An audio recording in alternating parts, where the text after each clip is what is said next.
পীর সাহেবকে দেখি মাহফিলে যাইয়া ওয়াজের শেষে পাগড়ি নামাইয়া দেয়, তাই না? হ্যাঁ, আমাদের কুমিল্লা অঞ্চল আরো বেশি। সে ছোটকাল থেকে দেখেছি লম্বা লম্বা পাগড়ি বাবারে অর্ডার দিয়া বানাই আনছে, ঠিক না? নর্মালি তো পাগড়ি 40 হাত লম্বা হয় না, একবার অর্ডার দিয়া বানাইছে, কারণ পাবলিকের তাওবা শিখাইতে হবে তো। এই ফিসা হুজুররা যে এই পাগড়ি লম্বা পাগড়ি তাওবা কই পাইছে আল্লাহ ছাড়া কেউ জানে না। এগুলো বিদআত, এগুলো খুরাফাত। ওই পীর সাহেবদেরকে আল্লাহর কাছে তার জবাব দিতেই হবে। আমার বন্ধু লম্বা লম্বা পাগড়ি ছেড়ে দেয়, কোনায় একটা ওই কোনায় একটা মাঝখানে একটা। এবার মুরিদরা কি করে? সবাই মিলে পাগড়ি টাইন্না টাইন্না ধরে, পাগড়ি না পাইলে জামা সাইপা ধরে, ঠিক না? তারপরে এবার কয় গায়ে লাগাইয়া লাগাইয়া বসেন, বরকত নাকি নাজিল হইতাছে হুজুর দিক থেকে। কি উনি বরকতওয়ালা হুজুর? এই যে সিস্টেম তুমি চালু করলা ইসলামের মাঝে, নতুন কোন সিস্টেম চালু করার অধিকার আর তোমার আমার নাই। তোমার মাথার মাপে টুপি হবে, গায়ের মাপে জামা হবে, ইসলাম তোমার মাপে হবে না, কোরআন সুন্নাহর মাপে হওয়া লাগবে। মাথা আপনার, টুপি আপনার, তাই মাপ আপনার, শরীর আপনার, জামা আপনার, মাপ আপনার। ইসলাম আপনার না, আপনার বাপ দাদার না, আল্লাহর ইসলাম, রাসূলের ইসলাম। তুমি নতুন করে কিছু বানাইতে পারবা না। এটাও কবিরা গুনাহ, এটা বিদআত সাইয়্যা। সাবধান মুসলমান।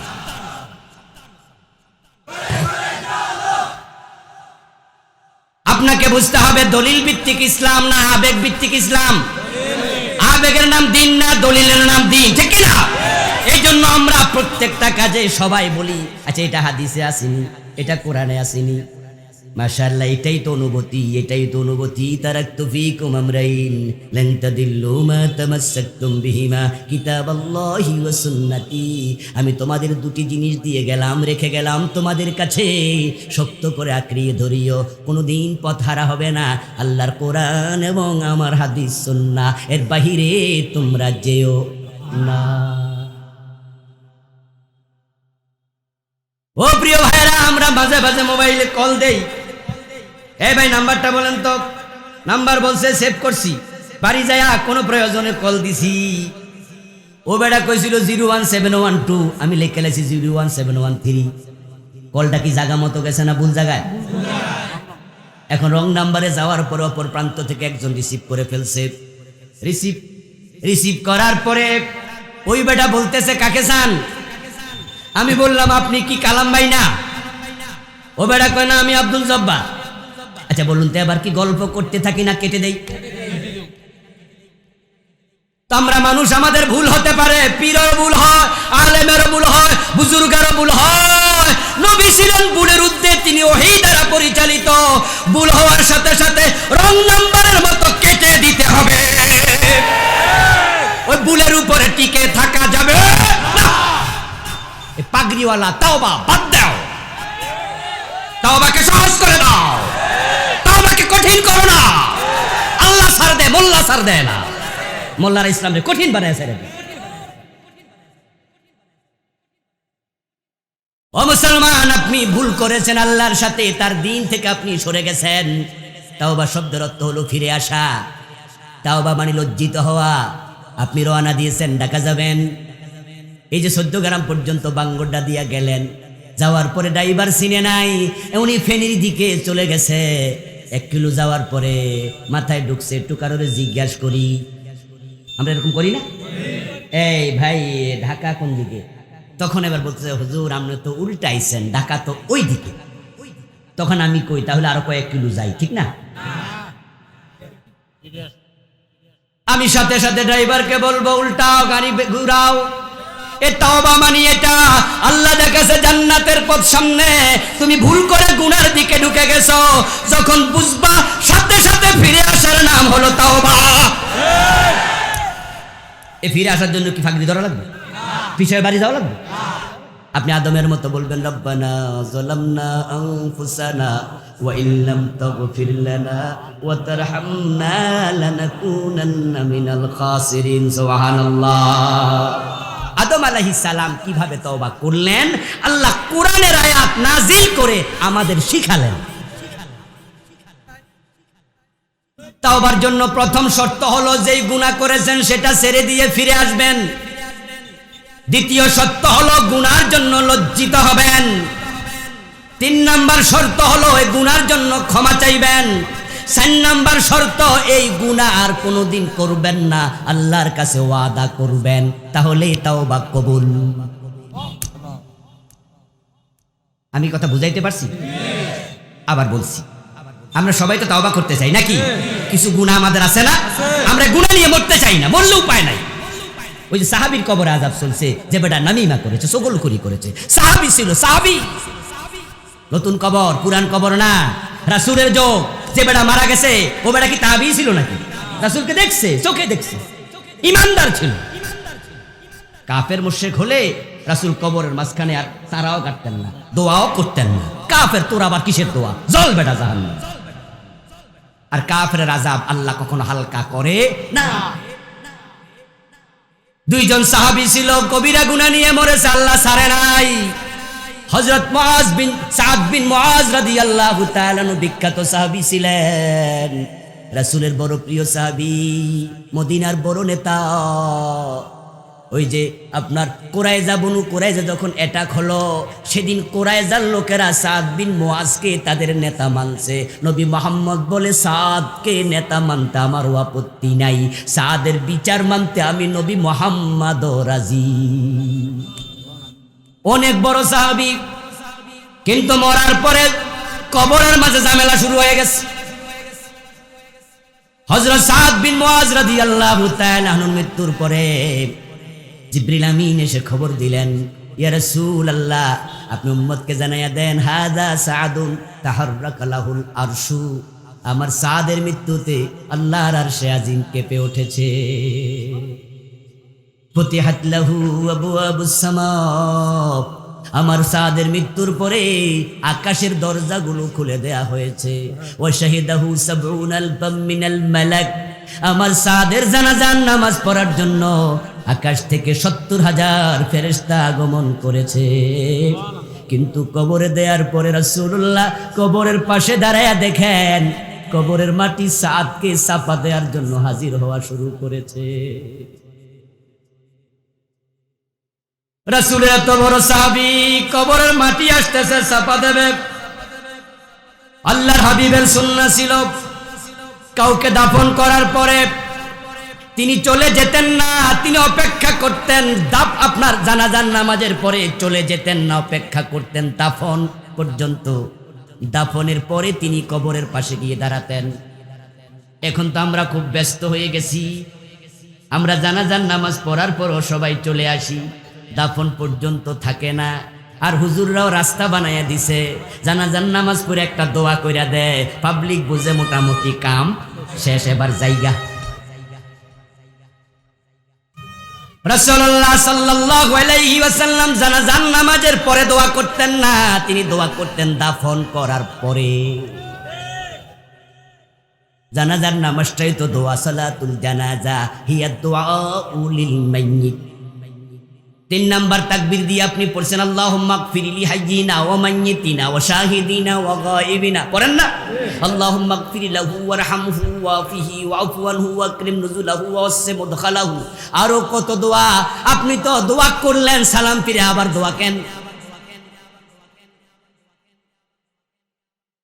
ও বন্ধু আমার, একটা হাদিস আছে, যেই হাদিসটা সামনে এনে ওনারা বলতে চায় জানাজার নামাজের পরে দোয়া আছে, ইজা সাল্লাইতুম আলাল মাইয়িত ফাখলিসু লাহু দুআ, যখন তোমরা মাইয়িতের উপরে সালাত পড়বে, জানাজার নামাজ পড়বে, তখন ইখলাসের সাথে দোয়া করবে। এই ফা দিয়া বলে ফা লিতাকিব, এর মানে তুমি সালাম ফিরাইয়া আবার দোয়া করো। হাদিসে নাকি পাইছে, অথচ এই পাটা তাকিবের অর্থে আসে নাই।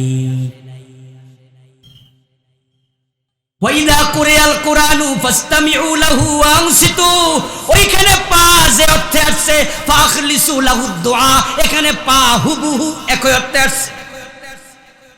এই হাদিস দিয়া বেদাত চালু করে দিছে। এখন জানাজার নামাজে সালাম ফিরিয়া দোয়া করে দিছে। মাইয়িতের দাফনের জন্য 10% লোক থাকে না, ঠিক না? সবাই হাইটা হাইটা চলে যেত, অথচ রাসূল যেতেনই না, থেকে যেতেন। আচ্ছা, ব্যস্ত আপনি বেশি না রাসূল ব্যস্ত ছিলেন বেশি? আপনার বউ কয়জন? কথা কয় না। ওই পোলা ভাই একজনও নেই। আরে মিয়া, তোমার বাপের তো বউ আছে। আমাদের বউ স্বাভাবিকত কয়জন? রাসূলুল্লাহ ছিল কয়জন? 11 জন ছিল, 9 জন একসাথে বেঁচে ছিল। আমরা এক পরিবার মেনটেন করেছি, তিনি 9 পরিবার। আমরা স্বাভাবিকভাবে ব্যবসা বাণিজ্য সেই করি। বিশ্বনবী মদিনার প্রেসিডেন্ট ছিলেন, মদিনা নামক রাষ্ট্রের প্রধান বিচারপতি তিনি ছিলেন, প্রধান সেনাপতিও তিনি ছিলেন, 9 বোর স্বামী ছিলেন। এত বড় রাষ্ট্র চালায়া উনি দাফন করা পর্যন্ত যাইতো না। তুমি এত ব্যস্ত হইছো, ঘটনাটা কি? যেই মানুষগুলো সালাম ফিরে জানাজার নামাজে দোয়া করে দেয়, ওই মানুষগুলো আপনাদেরকে দারুণ ভাবে ঠকাচ্ছে। কেমনে ঠকাচ্ছে এবার হাদিস বলছি শুনুন। قال النبي صلى الله عليه وسلم من صلى على جنازة فله قيراط ومن تبعها حتى يقضى دفنها فله قيراطان أحدهما أو أصغرهما مثل أحد। প্রিয় নবী বলছেন যে জানাজার নামাজ পড়বে তার আমলনামায় আল্লাহ 1 কিরাত সওয়াব লিখে দেবে। যে জানাজার নামাজের পরে দাফন পর্যন্ত থাকবে তার আমলনামায় 2 কিরাত সওয়াব আল্লাহ লিখে দেবেন। 1 কিরাত মানে উহুদ পাহাড়ের সমান। তাহলে যারা দোয়া করে দিচ্ছে তারা আপনাদেরকে 1 কিরাত থেকে বঞ্চিত করছে, ঠিক কি না? তারা আপনাদের ঠকাচ্ছে। এখন ওই যে 5 ইজা সাল্লাইতুম আলাল মাইয়িত ফাখলিসু লাহু দুআ, ওই হাদিসের পা এসেছে ঠিক যা বললাম কিছুক্ষণ আগে। ওয়াইদা কুরিয়াল কুরআনু ফাসতামিউ লাহু, যখন কোরআন পড়া হয় তখন তোমরা মনোযোগ দিয়ে শ্রবণ করো। এখানে ফা যদি তাকিবের অর্থে আসে তাহলে অর্থ দাঁড়াবে কোরআন তেলাওয়াত শেষ হইলে তোমরা মনোযোগ দিয়ে শুনিও। তেলাওয়াত শেষ হইলে কি শুনবেন? তেলাওয়াত তো শেষই। তাহলে সেখানে পায়ের অর্থটা হবে যখন কোরআন তেলাওয়াত হয় তেলাওয়াত কালে শ্রবণ করো, ঠিক কি না? মনোযোগ দিয়ে। ইজা সাল্লাইতুম আলাল মাইয়িত ফাখলিসু লাহু দুআ, আল্লাহর হাবিবের জীবনে এটাই আমল ছিল। যিনি হাদিস কাউলি বলেছেন তিনি আমলি হাদিস দিয়ে দেখাইছেন। যখন তুমি জানাজার নামাজ পড়ো ওখানে যে দোয়াটা পড়বে ইখলাসের সাথে মনোযোগ দিয়ে দোয়াটা করিও। তো প্রিয় নবীর অভ্যাসটা কি ছিল? প্রসঙ্গ আসছে একটা মাসালা বলে দিলাম। কারণ আমাদের দেশে ইদানিং বেদাতের প্রকোপ খুব বেড়ে গেছে। এমন বেদাতের সাথে আপনারা অনেকে জড়িয়ে গেছেন, এটা যে বেদাত আপনারা জানেনই না। অথচ হাদিস শুনুন। ও মুসলমান, আপনি আমার আপনজন, প্রিয়জন, এলাকার মানুষ, আত্মীয় স্বজন, এই কথাগুলো সারা বাংলাদেশে বলি। আপনারা কাছের মানুষ, আপনাদের আরো বেশি বেশি বলা দরকার। কারণ আপনারা জান্নাতে যদি আমার সাথে দেখা হয় আমার বেশি আনন্দ হবে, ঠিক কি না?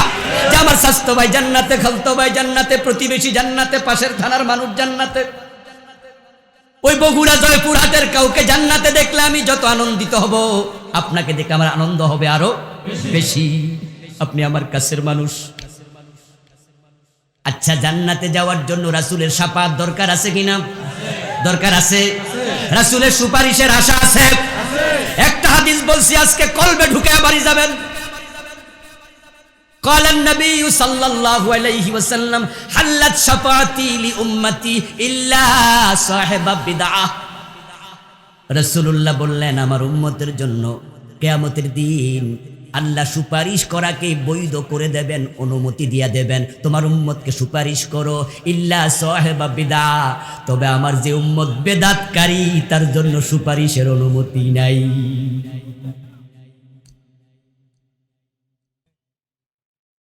কথা কি বুঝেছেন? বেদাতির জন্য রাসূলকে আল্লাহ সুপারিশের অনুমতি দেবেন। বুখারীর একটা হাদিস শুনাই। প্রিয় নবী বলেন কাউসারের পানি আমি মানুষকে পান করাতে থাকবো। ইতোমধ্যে একদল লোক আসবে, এসে তারা আমার কাছে বলবে ইয়া রাসূলুল্লাহ আমরা তো আপনার উম্মত, আমাদেরকে কাউসারের পানি দেন। এবার আজকের ওয়াজ যারা শুনতেছেন, হাউজে কাউসারের পানি খাওয়ার শখ আছে না নাই? আল্লাহ তুমি আমাদের তৌফিক দাও, বলে না আমিন। যে এক গ্লাস পান করবে লা ইয়াজমাউ আবাদা। রাসূল বলেন আমার কাউসারের পানি যে একবার এক গ্লাস পান করবে কোনোদিন আর পিপাসিত হবে না। আল্লাহর হাবিব সাল্লাল্লাহু আলাইহি সাল্লাম বলতেছেন আমি পানি দিচ্ছি, একদল লোক আমার কাছে পানির জন্য আসবে, ফাহালাত বাইনি ওয়া বাইনাহুম, হঠাৎ করে দেখব তাদের মাঝে আর আমার মাঝে একটা পর্দা পড়ে গেছে, আমি তাদেরকে পানি দিতে পারলাম না। ফাকুলু ইন্নাহুম মিন্নি, আমি তখন বলবো কি হলো, তারা তো আমার উম্মত। ফেরেশতারা এবার দৌড়াইয়া এসে বলবে ইন্নাকা লা তাদরি মা আহদাসু বাদাকা, ও নবী আপনি জানেন না আপনার ইন্তেকালের পরে তারা কত বেদাত বানাইছে। ফাকুলু সুহকান সুহকান লিমান গায়্যারা বাদি। এদিকে তাকান, রাসূলুল্লাহ সাল্লাল্লাহু আলাইহি সাল্লাম বলেন তখন আমি জবাবে কি বলবো শোনো, দূর হ দূর হ, যারা আমার পরে আমার দিনকে পরিবর্তন করেছিস তোদের জন্য হাউজের পানি দেয়া হবে না। হাউজে কাউসারের পানি পেতে হলে বেদাত থেকে বেঁচে থাকা দরকার আছে না নাই? কবিরা গুনাহ ছাড়া দরকার আছে না নাই? কবিরা গুনাহ, বেদাত একটা কবিরা গুনাহ। বেদাত কি? কবিরা গুনাহ। তাওবা করবেন। এখন তাওবা করার জন্য কবিরা গুনাহ চেনা দরকার আছে কিনা? আমি বুঝলাম না, আপনারা ওদিকে তাকাচ্ছেন কেন? ওখানে কেডা গাড়ি চালিয়ে যাচ্ছে, আওয়াজ হচ্ছে আর আপনারা সেদিকে তাকাচ্ছেন না। বসা তো আছেই, ওদিকে তাকাইন না। তো আপসা ও আইছেন ও মা এ আপসারি হুজুর চলে আইছে।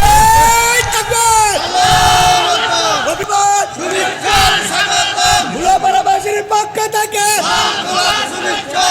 বাসীর পক্ষ থেকে ওয়েল কাম স্বাগত রফিকুল্লাহ তাইজানের ইমামত আল্লাহু তাকবীর নারায়ে তাকবীর আল্লাহু আকবার ইসলাম জিন্দাবাদ জিন্দাবাদ নারায়ে তাকবীর।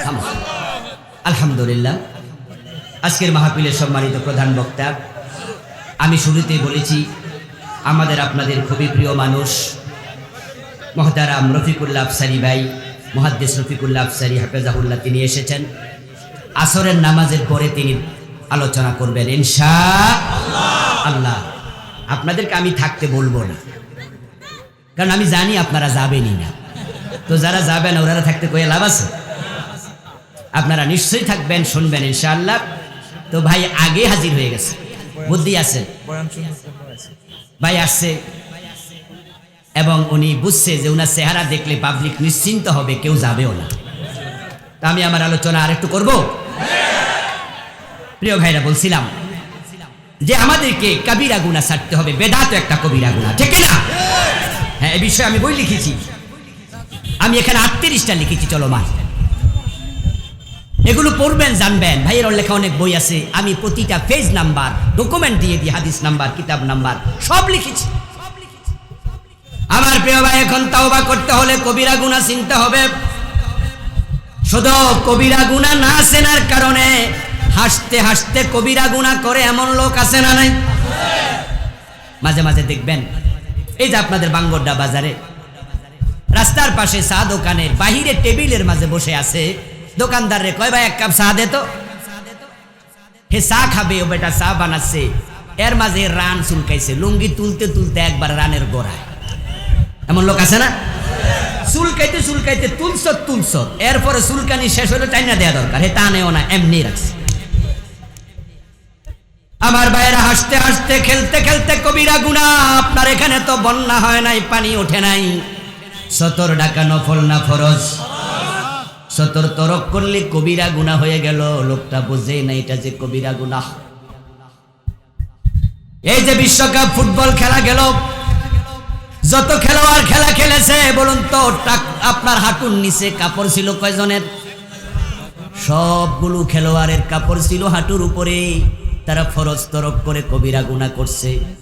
একটা মেয়ে সিল্কি চুল দেখায়া, সুন্দর ঠোঁট দেখায়া, লিপস্টিক মেখে, বুকের ওড়নাটা সরাইয়া ডেং ডেং করে হেঁটে যাচ্ছে, তার দিকে যে তাকায় তার খুব সওয়াব হবে, ঠিক না? কি হবে? তাহলে বোঝা গেল যে মেয়ে পরস্তরক করছে তারও কবিরা গুনাহ, যে তাকে দেখে তারও কবিরা গুনাহ। এখন খেলোয়াড়রা হাঁটু দেখায়া রান দেখায়া খেলছে, তাদের কবিরা গুনাহ, আর আপনারা যারা দেখছেন তাদের অনেক বড় বড় সওয়াব হয়েছে। ঠিক না? এই জাতি কবিরা গুনাহ বুঝেই না, তাই অ্যাভেলেবেল করতেছে, গীবত করে, শিকায়াত করে, পরনিন্দা করে, চুগলখড়ি করে, সুদে টাকা লাগায়, গোশে টাকা লাগায়, কত কবিরা গুনাহ। ইমাম আয-যাহাবী রাহিমাহুল্লাহর লেখা একটা বই আছে, ও বইয়ের নাম আল কাবাইর, বাংলায় অনুবাদ আছে, নাম দিয়েছে কবিরা গুনাহ। ওই বইতে তিনি 70টা লিখেছেন। একটা আমলনামা থাকলে খবর আছে, আর উনি লিখেছেন 70টা। এই কবিরা গুনাহগুলোর মাঝে 1 নাম্বার কুফর, 2 নাম্বার শিরিক, 3 নাম্বার নেফাক, 4 নাম্বার বেদাত, 5 নাম্বার হারাম খাওয়া, 6 নাম্বার মিথ্যা বলা, 7 নাম্বার গীবত করা। এইভাবে 70টা কবিরা গুনাহ আপনি পাবেন। সিরিয়াল আমার এদিক সেদিক হতে পারে। এখন এই কবিরা গুনাহ যেখানে আছে আপনাকে তা থেকে বিরত থাকতে হবে, থাকলেই আল্লাহ আপনাকে জান্নাত দেবেন। আমার বন্ধু, এই যে একটা সুন্দর লিফলেট আপনাদের সামনে ধরলাম, এটা কি হাতে লিখছে না কম্পিউটার?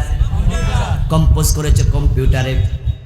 লিখতে যাই এখানে শুরু আছে ভুলুয়া পাড়া ছাত্র যুব সমাজের উদ্যোগে প্রোগ্রাম। ভুলুয়া ভ, বেটা লিখতে গিয়ে লিখে ফেলছে ছোট ভ। এখন লিখার পরে চোখ গেল কম্পিউটারের স্ক্রিনে, হবে ভ লিখেছি ব। ও বেটার সাথে সাথে ক্লিক করছে, ওই শব্দটা মুছে গেছে, আরেকটা চাপ মারছে, আসলটা এসে গেছে। ঠিক আমরা যারা ভুল করব সাথে সাথে তাওবা করব, তখন কলবটা আবার পরিষ্কার হয়ে যাবে। এখন কুফর নামক গুনাহ এই দেশে অ্যাভেলেবেল চলছে। আল্লাহর হাবিব বলছে তাকুনু বাইনাস সাআতি ফিতানুন কাকতাইল লাইলিল মুসলিম ইউসবিহু ফিহা আর-রাজুলু মুমিনান ফায়ুমসি কাফিরা। কিয়ামতের আগে চারদিক থেকে ফিতনা ধেয়ে আসবে। ওই ফিতনার কারণে মানুষগুলো সকাল বেলায় মুমিন থাকবে, সন্ধ্যা বেলায় কাফের হয়ে যাবে। ইয়াতি আলান নাসি জামান ইয়াজতামিউনা ফিল মাসাজিদি লাইসা ফীহিম মুমিন। রাসূলুল্লাহ সাল্লাল্লাহু আলাইহি ওয়াসাল্লাম বলেন, এমন এক জামানা আসবে যেই জামানার মানুষগুলো জামাতের সাথে নামাজ পড়বে, একটাও ইমানদার থাকবে না। তারা কুফরি করবে, ঘাটে ঘাটে হাটে হাটে কুফরি ঢুকে যাবে বইয়ের সিলেবাসে। আল্লাহ বলেছে তিনি মানুষ বানাইছে মাটি থেকে। কোরআনের অসংখ্য আয়াত, লাকাদ খালাকনাল ইনসানা মিন সুলালাতিন মিন তিনিন লাযিব মিন হামাইম মাসনুন মিন সালসালিন কাল ফাখার। আর নতুন করে সিলেবাসে আসতেছে ওই বিবর্তনবাদ, ডারউইনের থিওরি। সে বলেছে মানুষ বানর থেকে হয়েছে, আমার আল্লাহ বলে মানুষ মাটি থেকে হয়েছে। আদম প্রথম মানুষ, তাকে মাটি থেকে বানাইছি। আর ডারউইন বলছে মানুষ নাকি বানর থেকে হয়েছে। যদি এটা সিলেবাসে ঢোকানো হয়, আমাদের ছোট ছোট বাচ্চারা লেখাপড়া বইতে পড়ে ভাববে মানুষের পূর্বপুরুষ বানর ছিল। আল্লাহর কথার উল্টা চিন্তা লালন করার সাথে সাথে ঈমান চলে যাবে। ডারউইনের বিবর্তনবাদ আমাদের দেশের সিলেবাসে ঢুকাচ্ছে। এটার মধ্যে লেখা হয়েছে, চারদিক থেকে আওয়াজ উঠেছে, ওই সিলেবাস থামিয়ে রাখা হয়েছে। আমরা আশা করি তা পরিবর্তন করে ছাত্রদের হাতে দেওয়া হবে। বিবর্তনবাদ যদি সিলেবাসে ঢুকানো হয়, ঈমান বাঁচানোর প্রয়োজনে সবাই প্রতিরোধ করা লাগবে, মত ভুলে যাওয়া লাগবে, সবাই মিলে প্রতিবাদ করতেই হবে। নারায়ে তাকবীর, নারায়ে তাকবীর, আল্লাহু আকবার। ইসলামের শত্রুরা হুঁশিয়ার সাবধান, হুঁশিয়ার সাবধান। ইসলামের শত্রুরা ইসলাম জিন্দাবাদ, জিন্দাবাদ, জিন্দাবাদ, জিন্দাবাদ। আমার বন্ধু, দ্বিতীয় হচ্ছে শিরক। বাংলাদেশে শিরক আছে না নাই? অভাব নাই, অভাব নাই। আর যেখানে ভণ্ড পীরের মাজার আছে ওখানে তো শিরকের মার্কেট বয়ে যায়, ঠিক না? ভণ্ড পীরের মাজারের চারপাশে শিরকের বাজার বয়ে যায়। ওই এলাকার মা বোনেরা সবচেয়ে বেশি শিরকে লিপ্ত হয়। তারা মাজারে মানত করে, টাকা দেয়, মোমবাতি দেয়, পয়সা দেয়, গরু দেয়, ছাগল দেয়। আর মাজারওয়ালাগুলো এতটা ফাঁকিবাজ, ওই সব টাকা একা খাইয়া পেট মোটা করতেছে। টাকা দিছে মিয়া মরা বেডারে, থামেন এবার, টাকাটা দিল মরা বেডারে, তুই খালি কেন? তোর উচিত ছিল কবর ছিদ্র করে বেডার কাছে পৌঁছায় দেয়, ঠিক না? একটা টাকা কোনোদিন পৌঁছায় না। আরে মিয়া, এলাকার ভক্তরা হুজুর মরে গেছে, হুজুরের জন্য কত আবেগ যে আমি হুজুরের কাছে 100 টাকা দিয়ে গেলাম। তোর উচিত ছিল একটা শাবল লইয়া ছিদ্র কইরা 100 টাকা ভিতরে ঢুকে, তাহলে বেড়া খাই। কিন্তু 1 টাকা কাজ পর্যন্ত দিল না। যারা মানতকারী তারা কতটা পাগল, ওদের বিবেকে কুকুর প্রস্রাব করে দিয়েছে, শয়তান তাদের কানে প্রস্রাব করে দিয়েছে, চোখে প্রস্রাব করে দিয়েছে। হাদিসে আছে যে ব্যক্তি নামাজ কাজা করে ঘুমাইয়া, আল্লাহর হাবিব বললেন তার কানের মাঝে শয়তান প্রস্রাব করছে, আজান শুনতে পারেনি। যারা মাজারে মানত করে বিবেকে প্রস্রাব করেছে কুকুর। তুই বেটা কত বড় ব্যাককল, 1000 টাকা লাখ টাকা যারে দিলি, হে 1 টাকাও পাইলো না, তুই কি বুঝছ না? খাইলো কিছু পেটওয়ালা, কিছু মোসওয়ালা, এই টাকা দিয়ে তারা গাঁজা পর্যন্ত খায়। আর আপনাদের নাঙ্গল কোঠুতে একটা আছে, এটা কয় নামাজে নাকি 5 ওয়াক্ত, 5 ওয়াক্ত না, কোরআনে নাকি 5 ওয়াক্ত, নামাজও নাই। হে কয় যে আলেম ওলামার কাছে আর যামু না। আস্তাগফিরুল্লাহ আযীম। আপনারা যারা হকপন্থী আছেন সকলে দলাদলি ভুলে, মতামত ভুলে, বিবেক ভুলে ওই জালেমের বিরুদ্ধে রুখে দাঁড়াতে হবে।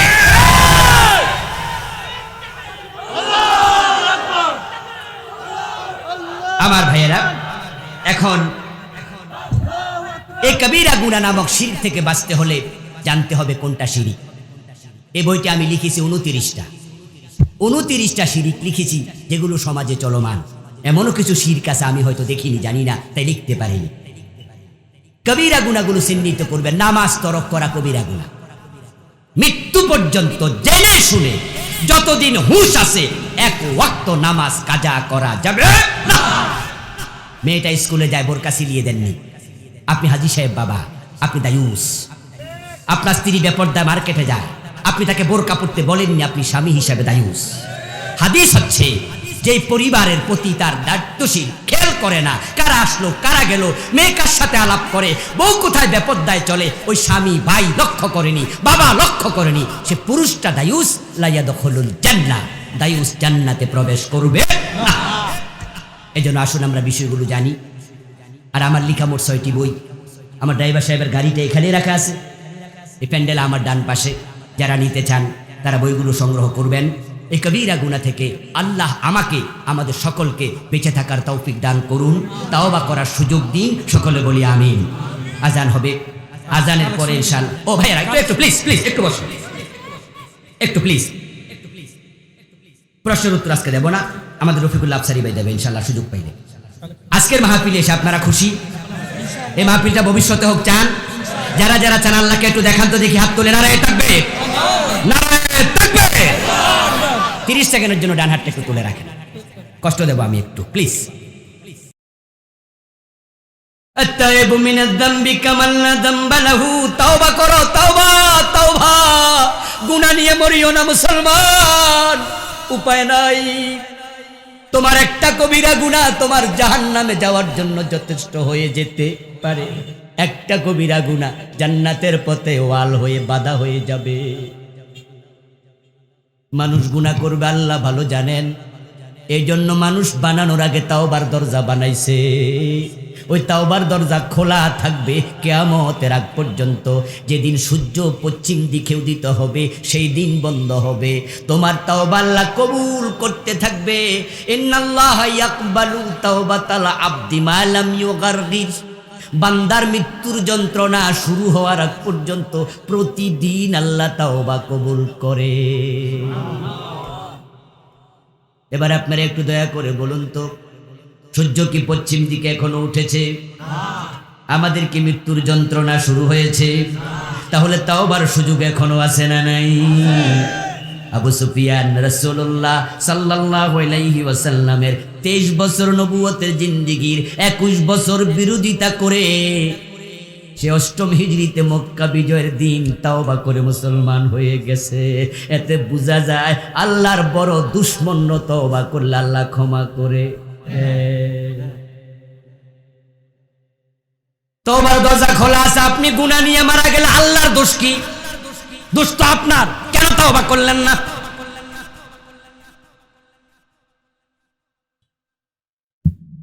হাদিসে আসছে মাররান নবী সাল্লাল্লাহু আলাইহি ওয়াসাল্লাম বিকবরাইন জাদিদাইন ফাকালা ইন্নাহুমা লা ইউআযাবান। কোন একদিন প্রিয় নবী সাল্লাল্লাহু আলাইহি ওয়াসাল্লাম মদিনার দুটি নতুন কবরের পাশ দিয়ে যাচ্ছিলেন গোরস্থানে। যাওয়ার পথে তিনি থমকে দাঁড়ালেন। কবর দুটি নতুন। দাঁড়ায়া তিনি সঙ্গীদেরকে বললেন, ইন্নাহুমা লা ইউআযাবান ওয়া মা ইউআযাবানি ফি কাবীর আম্মা ওয়া আহাদুহুমা ইয়ামশি বিন নামিমা ওয়া আম্মাল আখার লা ইস্তাতিলু আন বাউলিহ। প্রিয় নবী নতুন কবরের পাশে দাঁড়ায়া সাহাবাদেরকে বললেন, শোনো, এই যে দুটি নতুন কবর দেখতে পাচ্ছ, দুই কবরে আযাব চলছে। কি চলছে? রাসূল দেখলেন কেমনে?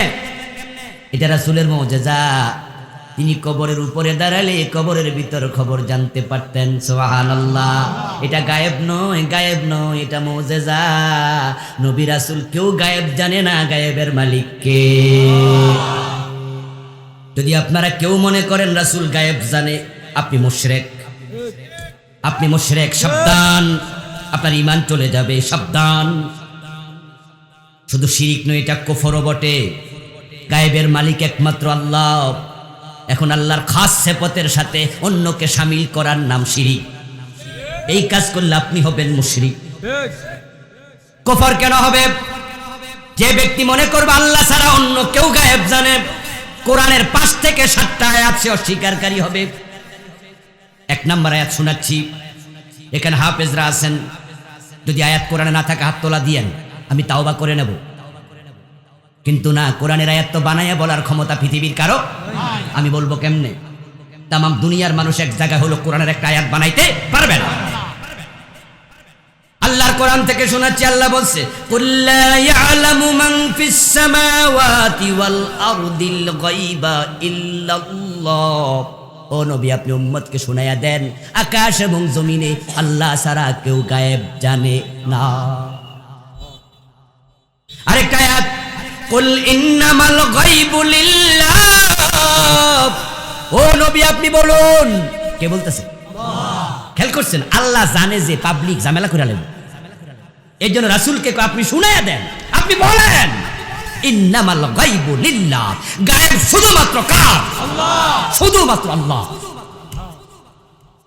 আরেক আয়াত, ইনদাহু মাফাতিহুল গায়বি লা ইয়ালামুহা ইল্লাহু। বাংলা অর্থ হলো, গায়েবের চাবিকাঠি আল্লাহর হাতে, তিনি ছাড়া কেউ গায়েব জানে না। আমার বন্ধুগণ, রাসূলুল্লাহ সাল্লাল্লাহু আলাইহি ওয়াসাল্লাম কবরের পাশে দাঁড়ায়া তিনি দেখলেন কবরে আযাব চলছে। এটা গায়েব না মুজিজা? রাসূলের মুজিজা আছে না নাই? একটা, দুইটা, তিনটা, আরো বেশি, অনেক। এটা একটা। এখন আযাব কেন চলছে শোনো। আযাব চলার কারণ রাসূল বলতেছে, এই কবরওয়ালার একটা কবিরা গুনাহ আছে আমল নামায়, সেটা হলো ইয়ামশি বিন নামিমা। সে একজনের কথা আরেকজনের কাছে লাগাইয়া ঝগড়া বাঁধাইয়া দিত, সগলখড়ি করত। এই কবিরা গুনাহ থেকে তাওবা করে নাই, তাই তার কবর আযাব শুরু হয়ে গেছে। একজনের কথা আরেকজনের কাছে লাগাইয়া পেশ লাগায়, ঝগড়া লাগায়, দ্বন্দ্ব লাগায়, পরিবারে পরিবারে অশান্তি তৈরি করে এমন কিছু জালেম লোক আছে না নাই? মহিলাদের মাঝে তো একটু বেশি। শুনছেন নি গো? কই কি হইছে গো? কামনারে এটা কইতে পারেনি গো। এবার কই কি কইছে? এবার হাসা মিশা যা আছে সব লাগাইয়া বউ শাশুড়িতে যুদ্ধ বাঁধাইয়া দে। এবার আলগাত বইবা মুস্কি হাসে, কই লাগাইছি। এটা কবিরা গুনাহ। এই কাজ যে করে তাকে বলে নাম্মাম। কি বলে? قال النبي صلى الله عليه وسلم لا يدخل الجنة نمام। প্রিয় নবী বলেন, নাম্মাম জান্নাতে প্রবেশ করতে পারবে না। ও আম্মাল আখার, পরের জন, লা ইস্তাতিরু আম বাউলিহি, তার বদ অভ্যাস ছিল প্রস্রাব করার পরে ঢিলা কলুক পানি নিত না। প্রস্রাব করার পরে খাড়াইয়া যায়, প্যান্টে স্যান্ডেল লাগাইয়া হাঁটা শুরু করে। এমন কিছু লোক আছে না নাই? অপবিত্র থাকে, পবিত্রতা অর্জন করত না। এবার আপনাদেরকে প্রশ্ন করি, একটু বলুন তো, কবর দুইটা পুরান না নতুন? আল্লাহর হাবিব দেখলেন নতুন, আমরাও জানলাম নতুন। রাসূল বলছে মা ইউআযাবানে ফি কাবীর, ওরা অনেক বড় গুনাহ কুফরি শিরিক করছে, এজন্য আযাব হয় না। গুনাহটা হলো সগলখড়ি, আর একটা হলো অপবিত্রতা। এবার কি করা যায়? রাসূলুল্লাহ একজন সাহাবীকে বললেন, তুমি যাও তো, একটা খেজুর গাছের ডালা রাসূলকে এনে দিল। প্রিয় নবী মাথার পাতার মাঝে ধরে টান মারলেন, 2 টুকরা হয়ে গেল। এবার কবরের কাছে যাইয়া 1 টুকরা এই কবরে গেড়ে দিলেন, আরেক টুকরা ওই কবরে গেড়ে দিলেন। এবার গেড়ে দিয়ে সাহাবাদের কাছে বলতেছেন, লাআল্লাল্লাহ আন ইউখাফফিফা আনহুমা আযাবাহুমা হাত্তা ইয়াইবাসা, আশা করা যায় এই খেজুরের ডালা শুকানো পর্যন্ত আল্লাহ তাআলা কবর আযাব হালকা করে দেবে। এটা কি খেজুরের ডালার বরকত না রাসূলের হাতের বরকত? বুঝতে ভুল করা যাবে না। এখন এই দৃশ্য দেখা বাংলাদেশও কবরের মাঝখানে খেজুর গাছ লাগাইয়া দেয়। রাসূল লাগাইছে শুধু অর্ধেকটা, আমরা লাগামু পুরাটা। রাসূল লাগাইছে ডালা, আমরা লাগামু সারা। ও বন্ধু, যদি খেজুর গাছের বরকত হতো তাহলে রাসূলুল্লাহ সাল্লাল্লাহু আলাইহি সাল্লামের হাতের বরকত গেল কই?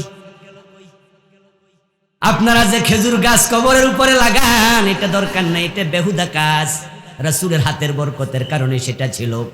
রাসূলুল্লাহর জামানায় শত শত সাহাবীকে তিনি কবর দিয়েছেন, কারো কবরের উপরে তিনি খেজুর গাছ আর লাগাইছেন হাদিসে নাই, শুধু একজন, এই 2 জন একদিন লাগাইছে। এখন রাসূলের জীবনের 100 দিনের ঘটনা, খেজুর গাছের চারা নাই, খেজুর গাছের ঢাল নাই, শুধু একদিনের ঘটনা আছে।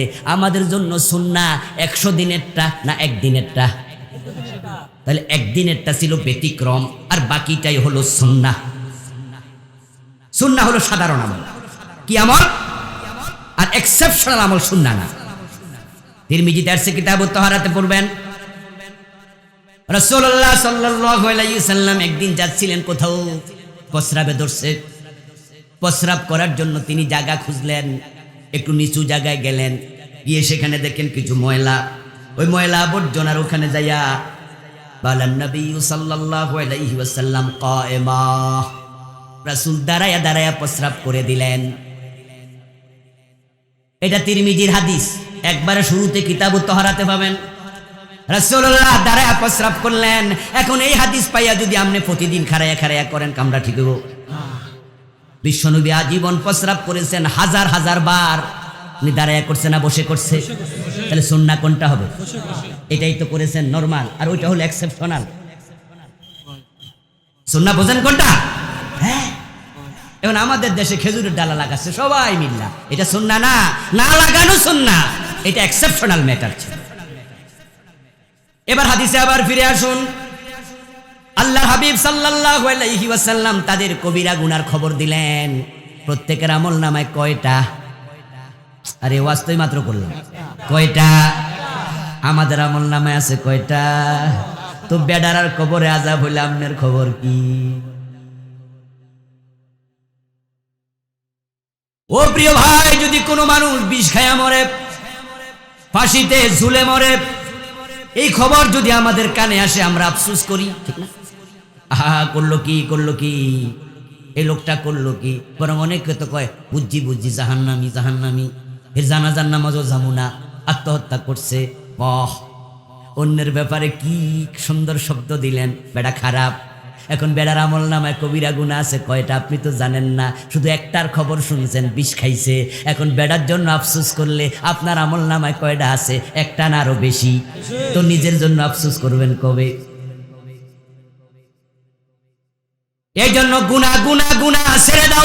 ইনতাজতানিবু কাবাইরা মা তুনহাউনা আনহু নুকাফির আনকুম সাইয়্যাতিকুম ওয়া নুদখিলকুম মুদখালান কারীমা।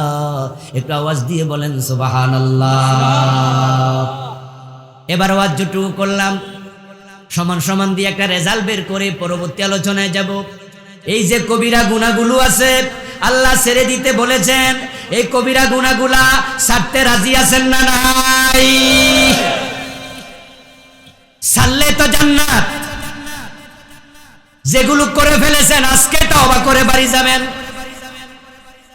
এখন বাংলাদেশে তো আবার তওবাও খুব কঠিন কাজ, কারণ তওবা করতে গেলে পীর সাহেবের কাছে যাওয়া লাগবে, লম্বা পাগড়ি লাগবে, ঠিক না? তওবা করলে মসজিদের হুজুর ডাকা লাগবে। আর তওবা করব তো মরার আগে দিয়া ফোলাপান চেয়ার ফাইলে হুজুর আনবো। এই হলো তওবার সিস্টেম। তা আমরা কিছু পীর সাহেবকে দেখি মাহফিলে যাইয়া ওয়াজের শেষে পাগড়ি নামাইয়া দেয়, তাই না? হ্যাঁ, আমাদের কুমিল্লা অঞ্চল আরো বেশি।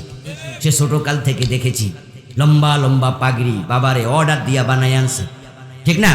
নরমালি তো পাগড়ি 40 হাত লম্বা হয় না, একবার অর্ডার দিয়া বানাইছে, কারণ পাবলিকের তওবা শিখাইতে হবে তো। এই ফিসা হুজুররা যে এই পাগড়ি লম্বা পাগড়ি তওবা কই পাইছে আল্লাহ ছাড়া কেউ জানে না। এগুলো বিদআত, এগুলো খুরাফাত। ওই পীর সাহেবদেরকে আল্লাহর কাছে তার জবাব দিতেই হবে। আমার বন্ধু লম্বা লম্বা পাগড়ি ছেড়ে দেয়, কোনায় একটা ওই কোনায় একটা মাঝখানে একটা। এবার মুরিদরা কি করে? সবাই মিলে পাগড়ি টাইন্না টাইন্না ধরে, পাগড়ি না পাইলে জামা সাইপা ধরে, ঠিক না? তারপরে এবার কয় গায়ে লাগাইয়া লাগাইয়া বসেন, বরকত নাকি নাজিল হইতাছে হুজুর দিক থেকে। কি উনি বরকতওয়ালা হুজুর? এই যে সিস্টেম তুমি চালু করলা ইসলামের মাঝে, নতুন কোন সিস্টেম চালু করার অধিকার আর তোমার আমার নাই। তোমার মাথার মাপে টুপি হবে, গায়ের মাপে জামা হবে। ইসলাম তোমার মাপে হবে না, কোরআন সুন্নাহর মাপে হওয়া লাগবে। মাথা আপনার, টুপি আপনার, তাই মাপ আপনার। শরীর আপনার, জামা আপনার, মাপ আপনার। ইসলাম আপনার না, আপনার বাপ দাদার না। আল্লাহর ইসলাম, রাসূলের ইসলাম। তুমি নতুন করে কিছু বানাইতে পারবা না। এটা কবিরা গুনাহ, এটা বিদআত সাইয়্যা। সাবধান মুসলমান।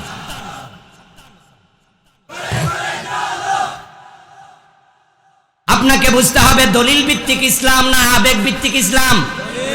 আবেগের নাম দিন না, দলিলের নাম দিন, ঠিক কি না? এই জন্য আমরা প্রত্যেকটা কাজে সবাই বলি আচ্ছা এটা হাদিসে আসেনি, এটা কোরআনে আসেনি। মাশাআল্লাহ, এটাই তো অনুভূতি, এটাই তো অনুভূতি। তারাকতু ফীকুম আমরাইন লান তাদিল্লু মা তামাসসাকতুম বিহিমা কিতাবাল্লাহি ওয়া সুন্নতি। আমি তোমাদের দুটি জিনিস দিয়ে গেলাম, রেখে গেলাম তোমাদের কাছে, শক্ত করে আঁকড়িয়ে ধরিও, কোনোদিন পথ হারা হবে না। আল্লাহর কোরআন এবং আমার হাদিস সুন্নাহ, এর বাহিরে তোমরা যেও না। ও প্রিয় ভাইরা, আমরা মাঝে মাঝে মোবাইলে কল দেই, এই ভাই নাম্বারটা বলেন তো। নাম্বার বলছে সেভ করছি, বাড়ি যায় কোনো প্রয়োজনে কল দিছি। ও বেটা কইছিল 01712, আমি লিখে লেছি 01713। কলটা কি জায়গা মতো গেছে না ভুল জায়গায়?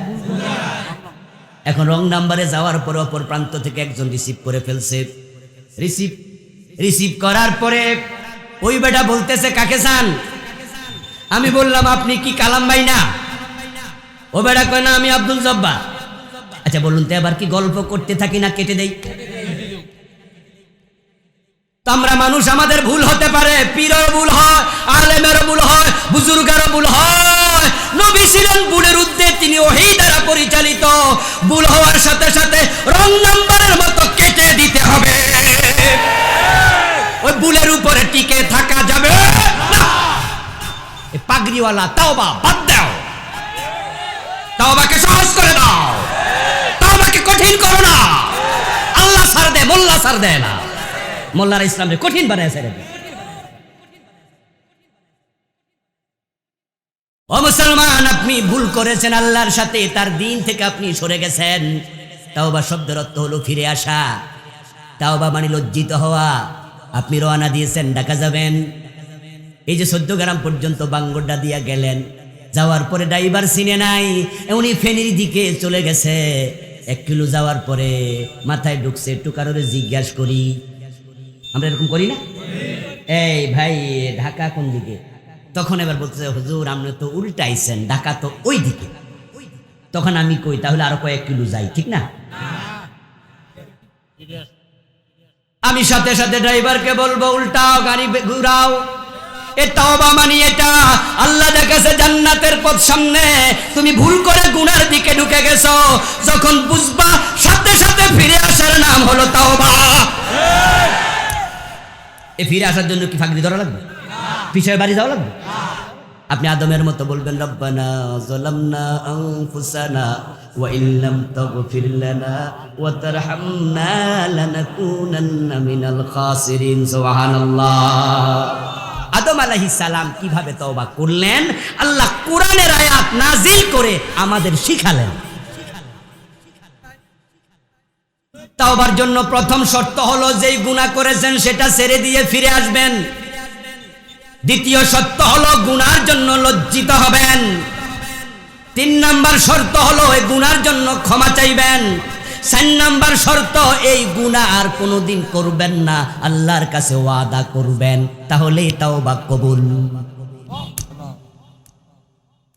আমি কথা বুঝাইতে পারছি? আবার বলছি, আমরা সবাই তো তাওবা করতে চাই নাকি? কিছু গুনাহ আমাদের আছে না? আমরা গুনাহ নিয়ে মরতে চাই না, মরলেও উপায় নাই। ওই যে সাহাবীর কবরে আযাব চলছে, যে বেটা নামিমা করেছে, চগলখড়ি করেছে, সাহাবী ছিল, সাহাবী। নতুন কবর, পুরান কবর না, রাসূলের যোগ। যে বেটা মারা গেছে ও বেটা কি তাবী ছিল নাকি? রাসূলকে দেখছে, চোখে দেখছে, ইমানদার ছিল।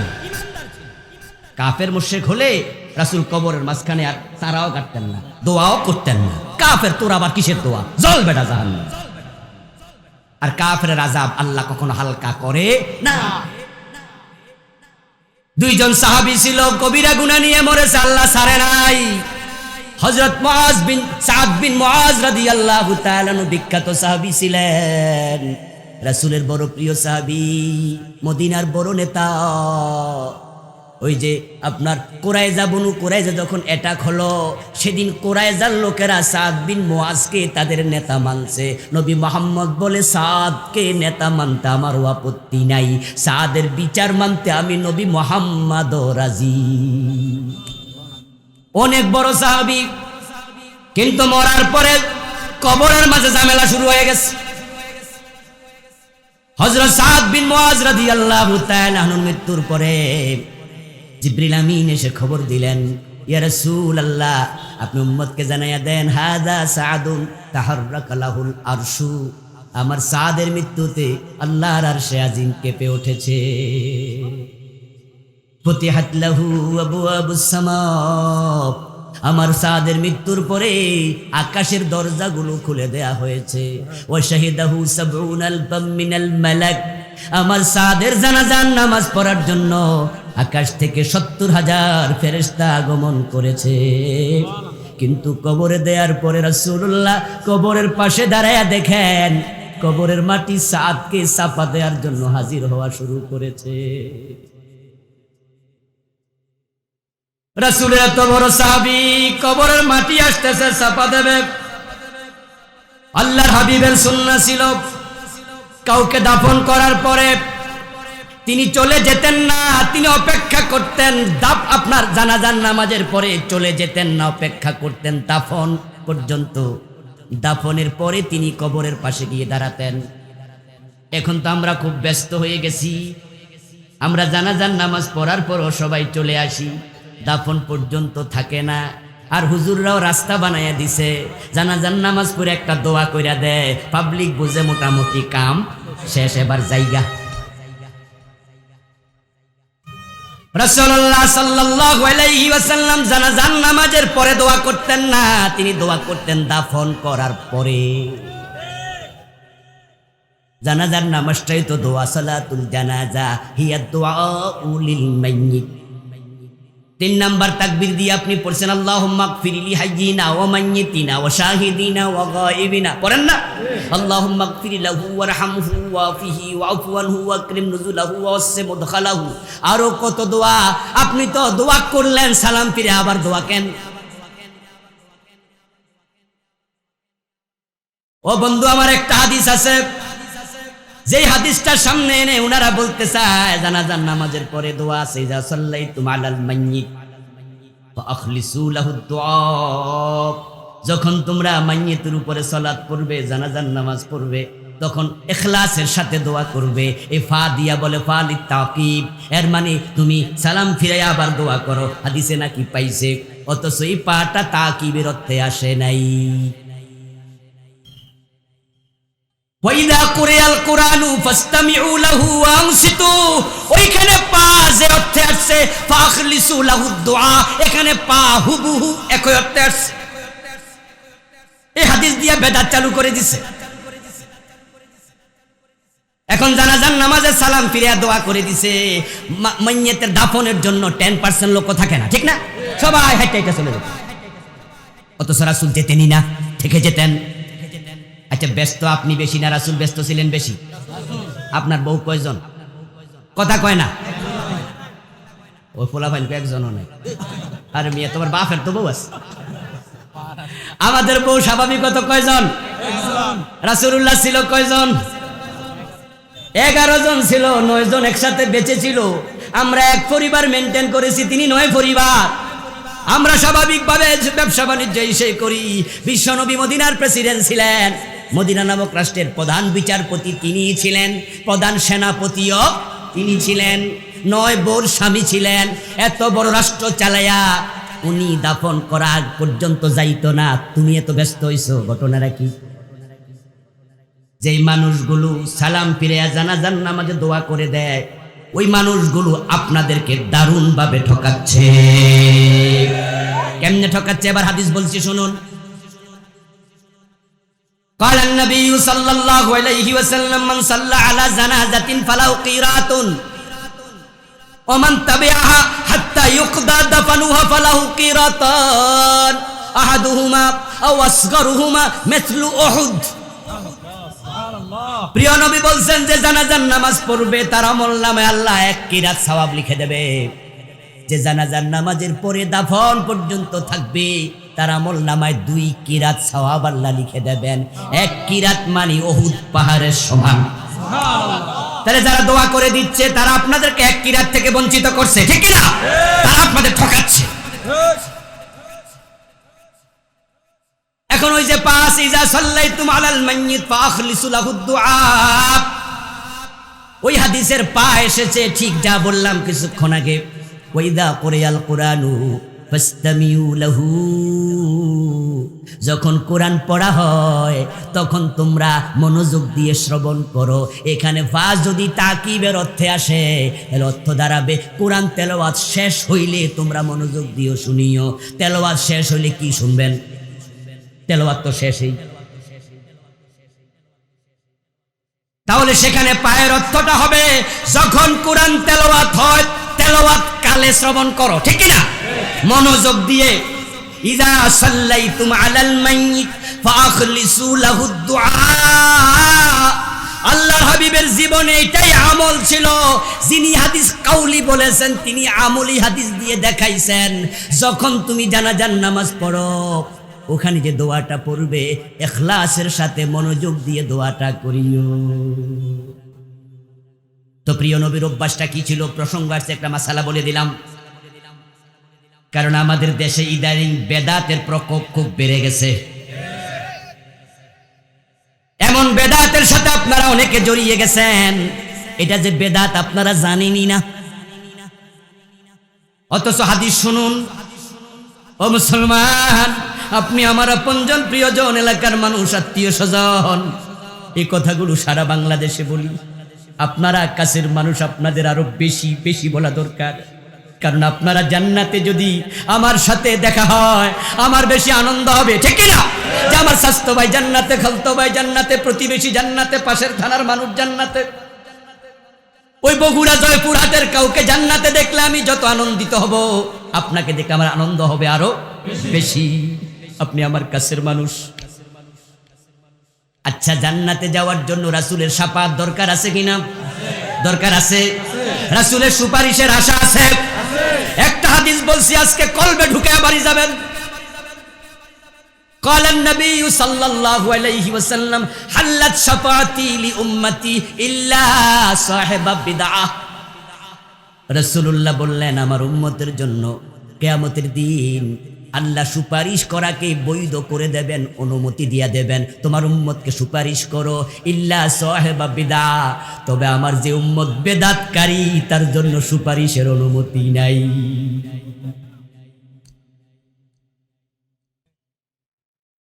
কথা কি বুঝেছেন?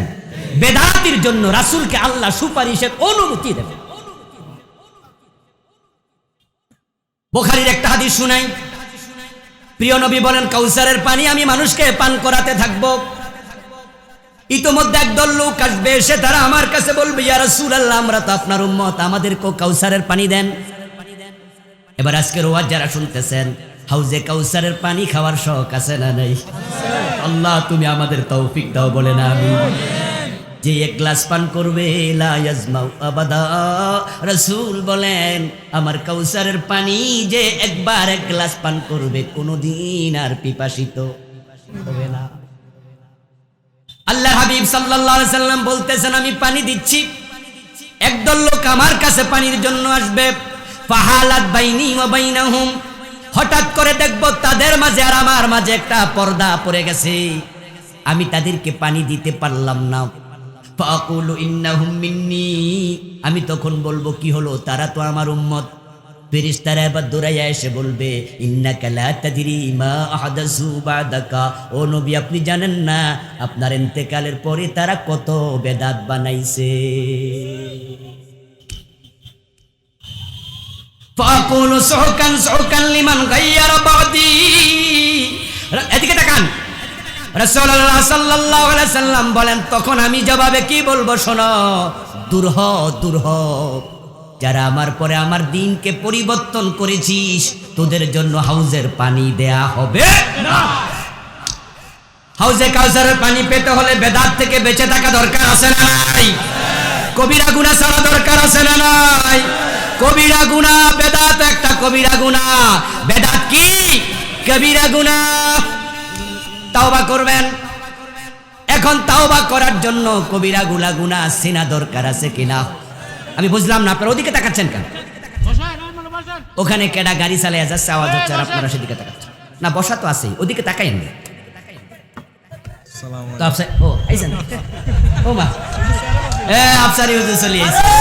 এই তাকবীর, আল্লাহু আকবার, সুবিচার স্বাগতম। মুলাপাড়াবাসীর পক্ষ থেকে আগুনবাসীর পক্ষ থেকে ওয়েল কাম স্বাগতম। রফিকুল্লাহ কাইসানের কাম, নারায়ে তাকবীর, আল্লাহু আকবার, নারায়ে তাকবীর, আল্লাহু আকবার। দিন ইসলাম জিন্দাবাদ জিন্দাবাদ, নারায়ে তাকবীর।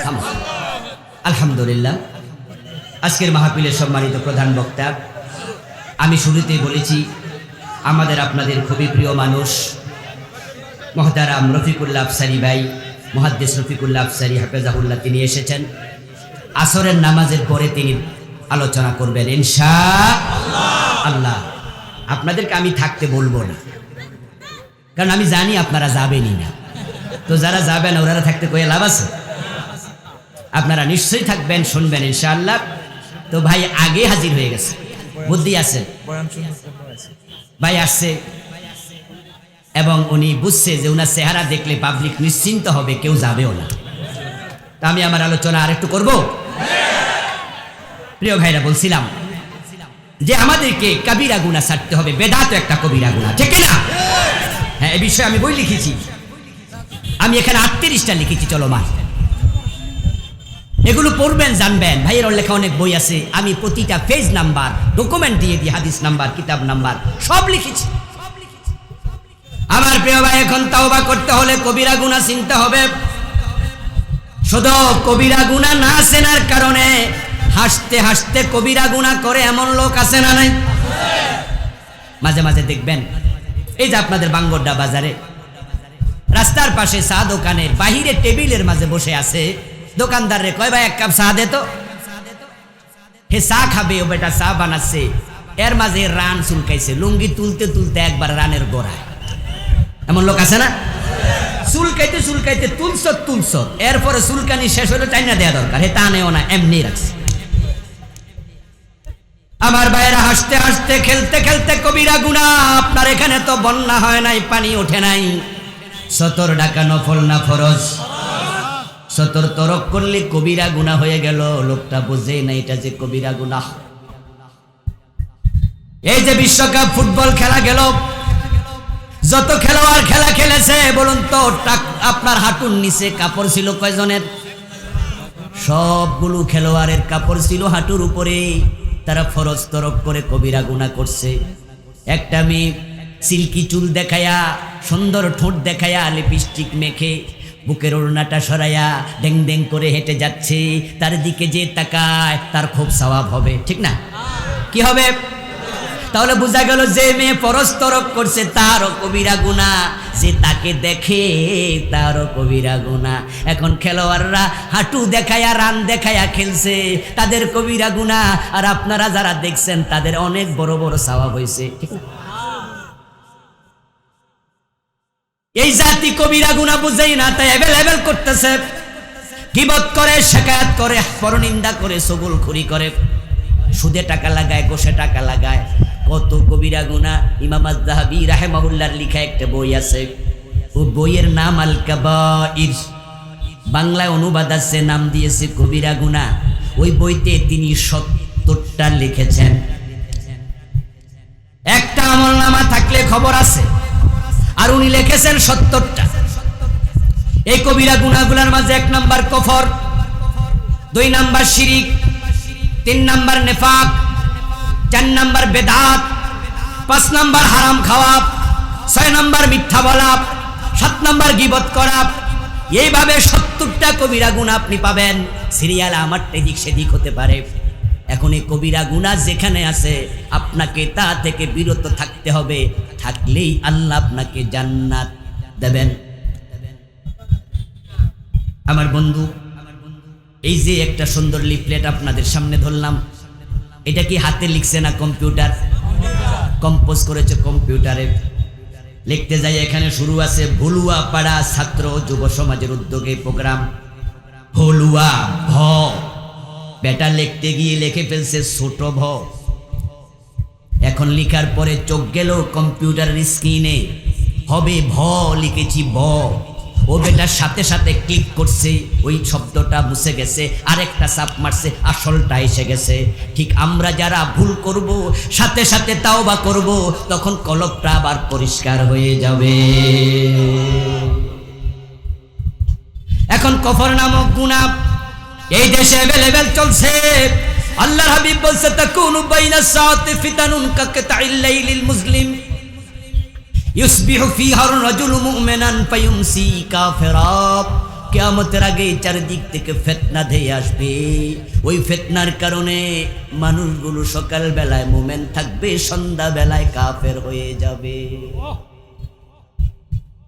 ইয়াতি আলান নাসি জামান ইয়াজতামিউনা ফিল মাসাজিদি লাইসা ফীহিম মুমিন। রাসূলুল্লাহ সাল্লাল্লাহু আলাইহি ওয়াসাল্লাম বলেন, এমন এক জামানা আসবে যেই জামানার মানুষগুলো জামাতের সাথে নামাজ পড়বে, একটাও ইমানদার থাকবে না। তারা কুফরি করবে, ঘাটে ঘাটে, হাটে হাটে কুফরি ঢুকে যাবে বইয়ের সিলেবাসে। আল্লাহ বলেছে তিনি মানুষ বানাইছে মাটি থেকে। কোরআনের অসংখ্য আয়াত, লাকাদ খালাকনাল ইনসানা মিন সুলালাতিন মিন তিনিন লাযিব মিন হামাইম মাসনুন মিন সালসালিন কাল ফাখার। আর নতুন করে সিলেবাসে আসতেছে ওই বিবর্তনবাদ, ডারউইনের থিওরি। সে বলেছে মানুষ বানর থেকে হয়েছে, আমার আল্লাহ বলে মানুষ মাটি থেকে হয়েছে। আদম প্রথম মানুষ, তাকে মাটি থেকে বানাইছি। আর ডারউইন বলছে মানুষ নাকি বানর থেকে হয়েছে। যদি এটা সিলেবাসে ঢোকানো হয়, আমাদের ছোট ছোট বাচ্চারা লেখাপড়া বইতে পড়ে ভাববে মানুষের পূর্বপুরুষ বানর ছিল। আল্লাহর কথার উল্টা চিন্তা লালন করার সাথে সাথে ঈমান চলে যাবে। ডারউইনের বিবর্তনবাদ আমাদের দেশের সিলেবাসে ঢুকাচ্ছে। এটা মধ্যে লেখা হয়েছে, চারদিক থেকে আওয়াজ উঠেছে, ওই সিলেবাস থামিয়ে রাখা হয়েছে। আমরা আশা করি তা পরিবর্তন করে ছাত্রদের হাতে দেওয়া হবে। বিবর্তনবাদ যদি সিলেবাসে ঢুকানো হয়, ইমান বাঁচানোর প্রয়োজনে সবাই প্রতিরোধ করা লাগবে, আলমত ভুলে যাওয়া লাগবে, সবাই মিলে প্রতিবাদ করতেই হবে। নারায়ে তাকবীর, নারায়ে তাকবীর, আল্লাহু আকবার। ইসলামের শত্রুরা হুঁশিয়ার সাবধান, হুঁশিয়ার সাবধান, ইসলামের শত্রুরা ইসলাম ইসলাম জিন্দাবাদ জিন্দাবাদ। জিন্দাবাদ জিন্দাবাদ। আমার বন্ধু, দ্বিতীয় হচ্ছে শিরক। বাংলাদেশে শিরক আছে না নাই? অভাব নাই, অভাব নাই। আর যেখানে ভণ্ড পীরের মাজার আছে ওখানে তো শিরকের মার্কেট বয়ে যায়, ঠিক না? ভণ্ড পীরের মাজারের চারপাশে শিরকের বাজার বয়ে যায়। ওই এলাকার মা বোনেরা সবচেয়ে বেশি শিরকে লিপ্ত হয়। তারা মাজারে মানত করে, টাকা দেয়, মোমবাতি দেয়, পয়সা দেয়, গরু দেয়, ছাগল দেয়। আর মাজারওয়ালাগুলো এতটা ফাঁকিবাজ, ওই সব টাকা একা খাইয়া পেট মোটা করতেছে। টাকা দিছে মিয়া মরা বেডারে, থামেন এবার, টাকাটা দিল মরা বেডারে। তুই খালি কেন? তোর উচিত ছিল কবর ছিদ্র করে বেডার কাছে পৌঁছায় দেয়, ঠিক না? একটা টাকা কোনোদিন পৌঁছায় না। আরে মিয়া, এলাকার ভক্তরা হুজুর মরে গেছে, হুজুরের জন্য কত আবেগ যে আমি হুজুরের কাছে 100 টাকা দিয়া গেলাম। তোর উচিত ছিল একটা শাবল লইয়া ছিদ্র কইরা 100 টাকা ভিতরে ঢুকে, তাহলে বেড়া খাই। কিন্তু 1 টাকা কাজ পর্যন্ত দিল না। যারা মানতকারী তারা কতটা পাগল! ওদের বিবেকে কুকুর প্রস্রাব করে দিয়েছে, শয়তান তাদের কানে প্রস্রাব করে দিয়েছে, চোখে প্রস্রাব করে দিয়েছে। হাদিসে আছে যে ব্যক্তি নামাজ কাজা করে ঘুমাইয়া, আল্লাহর হাবিব বললেন তার কানের মাঝে শয়তান প্রস্রাব করছে, আজান শুনতে পারেনি। যারা মাজারে মানত করে বিবেকে প্রস্রাব করেছে কুকুর। তুই বেটা কত বড় ব্যাককল! 1000 টাকা, লাখ টাকা যারে দিলি, হে 1 টাকাও পাইলো না। তুই কি বুঝছ না? খাইলো কিছু পেটওয়ালা, কিছু মোসওয়ালা, এই টাকা দিয়ে তারা গাঁজা পর্যন্ত খায়। আর আপনাদের নাঙ্গল কোঠুতে একটা আছে, এটা কয় নামাজে নাকি 5 ওয়াক্ত, আজ 5 ওয়াক্ত না, কোরআনে নাকি 5 ওয়াক্ত, নামাজও নাই। হে কয় যে আলেম ওলামার কাছে আর যামু না। আস্তাগফিরুল্লাহ আল-আযীম। আপনারা যারা হকপন্থী আছেন সকলে দলাদলি ভুলে, মতামত ভুলে, বিবেক ভুলে ওই জালেমের বিরুদ্ধে রুখে দাঁড়ান।